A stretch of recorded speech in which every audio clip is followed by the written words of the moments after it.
Hi, magandang gabi sa inyo mga kasawi. Kamusta na po kayong lahat? Naway nasa mabuti kayong kalagayan.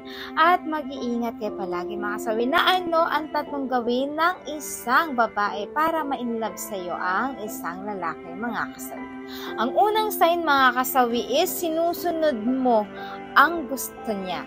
Alam niyo ba sa magkaibigan, lalo ito kapag nag-uumpisa sila, tapos nagkakaroon ng feelings ang isang babae sa isang lalaki. Tapos ang isang lalaki naman ay hindi ka agad niya ito maiisip na magkakaroon ka ng feelings para sa kanya.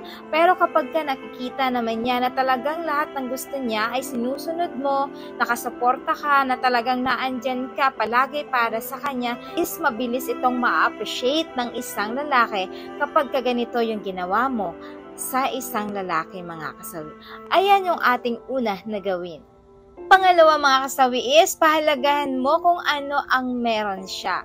For example mga kasawi, ang lalaki ay talagang walang-wala ito, or kung meron man siya, i-appreciate mo. Yung bang i-ano mo sa kanya ay ang galing mo naman. Diba?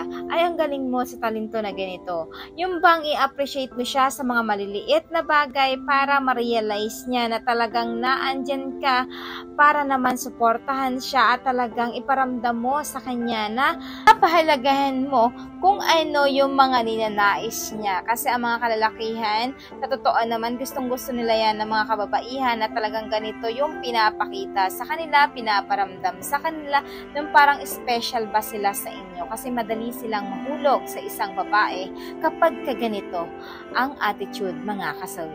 Ayan yung ating pangalawa na gawin. Ang pangatlo mga kasawi is i-appreciate mo siya.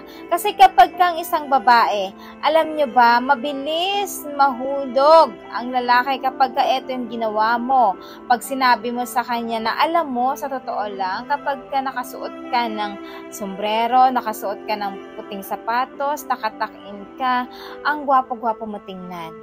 Alam mo ba, napakasarap mong tingnan kapag ka nakangiti ka kasi para kang anghel na talagang kapag ka nakangiti ay yung bumisilak, yung talagang kumikutitap ang iyong mga mata. Kaya appreciate mo yun sa kanya. Parang isang lalaki lalo ay puporma ito kapag once na talagang pinupuna mo sila sa mga forma nila mga kasawi. Siyempre, ganun din yun sa mga bagay na ginugusto nila, yung gawin nila yan. Tapos kapag pinanghinaan sila ng loob na andyan ka, talagang taga-suporta ka, magpapalakas ka ng loob nila para naman ma-appreciate nila yun kapag once na talagang ginagawa mo ito sa mga kalalakihan. So yun lang po yun mga kasawi. Salamat sa patuloy na pagsuporta niyo sa akin, sa walang sawang pag-share at pag-comment. Sa mga hindi pa po nakapag-subscribe, pwede na kayo mag-subscribe, pwede na rin kayo mag-follow para updated kayo sa topic ko araw-araw. Magandang gabi.